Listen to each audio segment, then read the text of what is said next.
What up, man? Yeah, I loaded the video earlier, so my bad about that shit. I don't know what the fuck. YouTube be on some dumb shit sometime, so it didn't load or whatever. But it's all good though. What was I talking about? I wouldn't really talk about shit, but actually, I don't even know. I didn't delete that motherfucker. I know I was talking about the Cavs, Lil Wayne situation, that Young Thug situation, that where I guess he got locked up or some shit on $5 million bill, and basically other shit. So I mean that's scrap. So it is what it is. I'll do another one sometime. Look out for that. But yeah, seeing how it's the half of 2015, I thought I'd go ahead and just do a top 10 list of my favorite albums so far in 2015. Y'all already know what most of them is already. Like I seen a couple people do this list, but I'm not doing it because they did it. I always do lists like this. Go check the videos out. You dig? And so basically at the end of the year when it's December, I'm not gonna do a top whatever of 2015 because it's the first half, and then I'm just gonna continue it once it's July through December. You know what I mean? My top 10 favorite albums finish in 2015, so look out for that. So whatever albums that I bought this month or gonna buy this month, it counts towards that. I mean, not really, but you get what I'm saying. July, once July started, like that. But let's get into it, man. My number 10, Action Bronson with Mr. Wonderful. It dropped March 23rd. You know, a lot of people didn't fuck with it. It was cool. You know, it wasn't bad, but at the same time, it wasn't like his mixtape, the Harry Fraud tape he did. A lot of other projects he did, Blue Chips. I just felt like it was cool, but it's like, damn, a lot of that shit, he didn't take it as serious. So hopefully on that sophomore album, he definitely do better.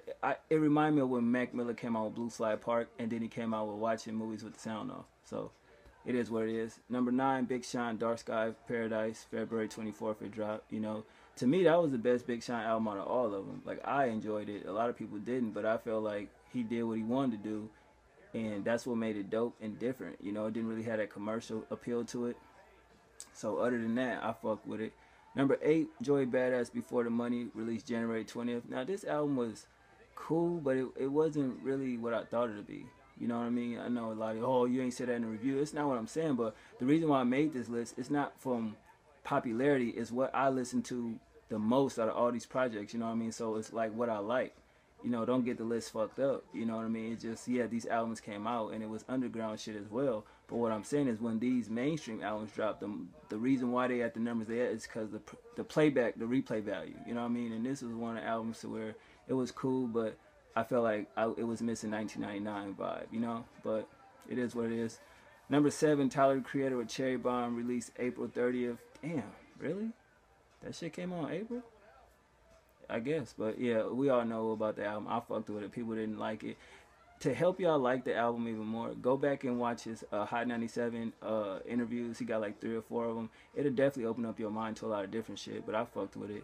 Number 6, we just recently had this drop, ASAP Rocky, At Long Last ASAP.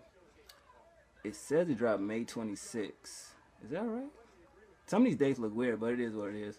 You know what I mean? I fucked with it. It definitely shocked me because I didn't think he had released an album that was that fucking dope. I thought it'd be like, but he came out and surprised everybody, so I fucked with it. Number 5, Kendrick Lamar, The Pimp a Butterfly, March 15th it was released.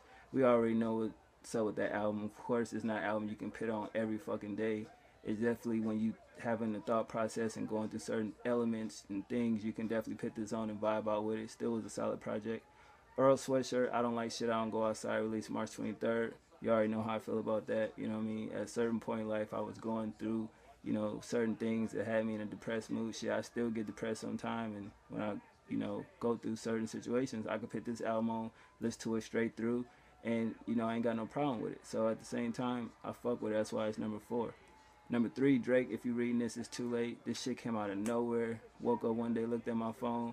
It was on there. The shit came out on iTunes. I bought it off iTunes. The physical came out. I went and bought the physical. Go check that video out if you ain't watched it. It just was something different, man. I'm still waiting on views from the 6, but this was a straight body of work. And it proved that even if people say it was old material, he slaughtered a lot of people's albums when he released this off old material. So that's a big moment in 2015. Number 2, Wale, The Album About Nothing, released March 31st. You already know how I feel about this album. Dope. is hell, man. A lot of people was probably not expecting it to be that dope, but he proved a lot of people wrong and everything, that you could take a concept from a mixtape and make it, kind of mainstream, and it'll reach the masses in a way. I still feel like it's underrated as fuck though. My number one is Lupe Fiasco, Tesso and Use, released January 20th. You already know that it was going to be number one. That's my dog. I've been fucking with him since day one. I feel a lot of people still don't give him the respect he deserves. I still feel a lot of people dick riding by saying that they're a fan of him, and they probably couldn't even not pronounce, but even spit a bar or two from his first album. You know what I'm saying? But I've been fucking with Lupe since his 16 on Touch the Sky. I knew automatically that nigga was gonna be a star, and that's what made me become a fan of his. And ever since then, I've been buying his albums, listen to his mixtapes. I didn't really get into the older mixtapes, but I went back and listened to them. But as far as the recent material he was releasing, I definitely been a Lupe fan for hella long, man. So I should know what I'm talking about. But that's my top 10 list. Y'all let me know what type of list y'all got out there. A lot of y'all did these videos, but if you got a channel that didn't do a top 10 of the mid-year, go ahead and do one. You know what I mean? Other than that, like, comment, subscribe, hit me on Twitter. You know what I mean? If you're trying to start a Q&A, email me a question, or leave it in the next video I'll do. I'm trying to do another Q&A.